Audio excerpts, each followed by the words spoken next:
It's funny how a whole world, a whole history built over years, can feel like it is fracturing over something as small as a handful of words on a glowing screen. For Leo, that fracture began on a Tuesday morning. It was ordinary in every way until it wasn't. He was handing Maya her keys, which she'd forgotten on the counter. Her phone, lying beside them, lit up. Just for a second, but he saw it. A name, Ben. And a message preview. Last night was amazing. Can't stop thinking about. The screen went dark before he could read the rest. Maya, oblivious, smiled, took the keys, and kissed his cheek. Thanks, love. See you tonight.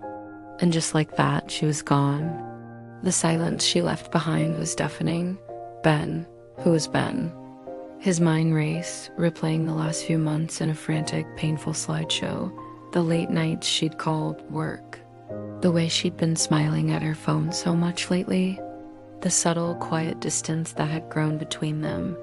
A space he had ignored, hoping it would just disappear. Now that space had a name. All day, the words echoed in his head. Last night was amazing. Last night, she'd been home late. She'd seemed tired, but happy. He had thought it was because she'd landed a new client. Now that memory felt tainted, poisoned. He thought about a dozen ways to confront her, to scream, to demand answers. But every scenario felt like a dead end, an admission that the one thing he was most terrified of was true. When Maya came home, she was carrying a small, beautifully wrapped gift box. She was beaming, her eyes sparkling in a way he hadn't seen in months. "Leo," she said, her voice full of excitement. "I couldn't wait to give this to you." His heart turned to stone. A guilt offering? A parting gift?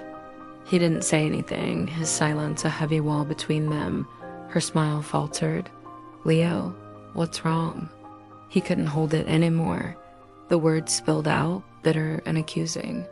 "I saw your phone this morning, Maya." The text from Ben.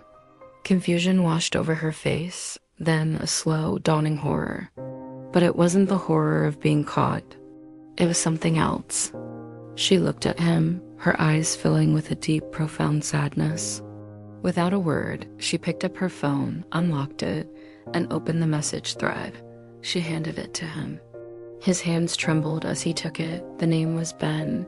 The message was there. But he had only seen the first line. He forced himself to read the rest.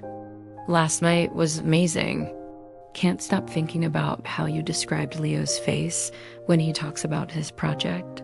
He sounds like such a great guy. I think this design will be perfect for his gift." Leo scrolled up. It was a chat with a freelance jewelry designer. Ben, he saw photos of custom-made cufflinks. On them, intricately engraved, was the logo of the passion project Leo had been pouring his soul into for the past year. A project he thought she barely paid attention to. He looked at the gift box on the table. He looked at Maya, whose face was now wet with silent tears. The text message had changed everything, but not in the way he had thought. It hadn't revealed an affair. It had revealed him, his insecurity, his lack of trust, and in the most painful, beautiful way, it had revealed her love. A love that was paying attention, even when he thought it wasn't. The distance between them hadn't been a sign of her leaving. It was the space she'd been using to create a surprise that said, "I see you. I believe in you." Sometimes the stories we tell ourselves in the silence are far more damaging than the truth.